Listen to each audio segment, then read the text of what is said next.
everybody, it's Lauren again. Sorry I haven't posted in a while. I'm still working on my psychology degree, going to work, taking care of my family and everything else, so I haven't really had time to post a video blog lately. And I actually just now thought of a good topic to write about a few days ago, so I'm just now getting around to doing that. That's the one of heteroflexibility. I believe that the LGBTQSAP community needs to accept heteroflexibility as one of their letters, because I think that it's becoming more and more common, but I think that it's very underrepresented. It's not like being bisexual where usually it's 50-50, you like girls and you like guys, or pansexual where you like girls, guys. You'll also be open to transgender. Like pansexual, you don't see gender at all you see is the person. And heteroflexible pretty much means that, you've been straight your whole life. You're 98% straight, or 99% straight. But if you do happen to see somebody of the same gender that you'd be interested in, you would overlook their gender and you would still go ahead and be with that person. I mean, it's pretty much, heteroflexible is pretty much like you're making an exception to be with the same gender, even though you usually don't do that. So that's why it's different than bisexual, and that's why it's different than pansexual. And anybody else in the LGBTQSAP community knows how much that there are a lot of labels that are, well, not labels. I don't really like that word, but there are a lot of terms that are underrepresented. Like lesbianism, gays. I mean, there's a lot of groups out there that don't get the representation that they need. That's why we had to come up with this community, so that way everybody can be included.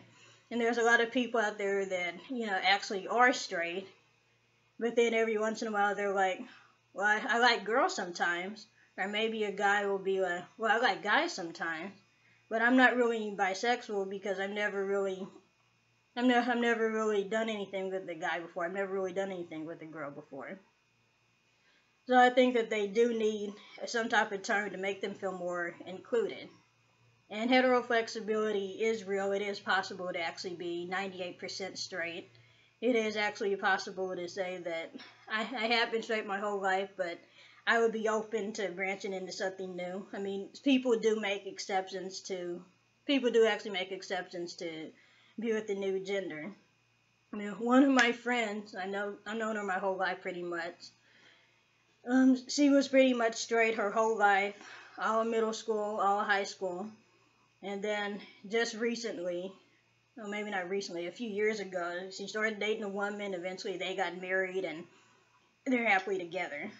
So, I mean, my whole thing about the heteroflexibility thing is that, sexuality is not black and white. Not everything has to be labeled. So, I mean, I think that heteroflexibility, I think it's something that people can feel more comfortable with. And I do think that it does need to be added to the LGBTQSAP community. I mean, I know it's a lot of letters already, but, I mean, that is what this community is all about, and it's making everybody feel included and feeling like they have a voice and feeling like they're not so alone, because there's more heteroflexible people than you think.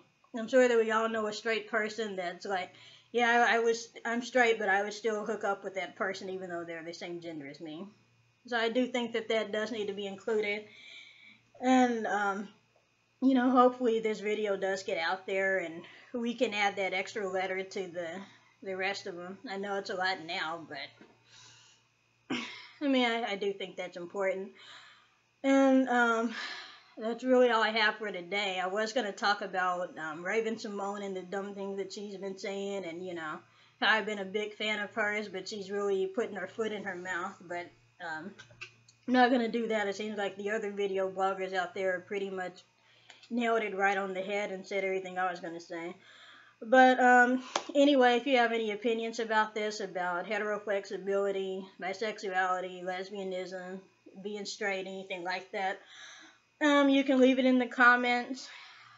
You can subscribe to my channel. I have over 100 subscribers. That's another reason why I wanted to post another blog. I see that people are subscribing, but I haven't been posting anything, and you know, I wanted people to keep subscribing and realize that, you know, I was still active on YouTube. I just haven't had time to do anything.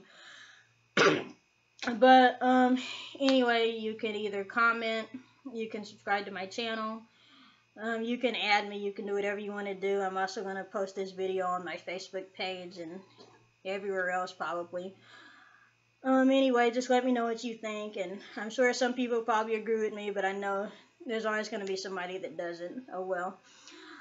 Well, good night and have a nice day, everybody. And also, you know, let me know other things that you want to hear me talk about.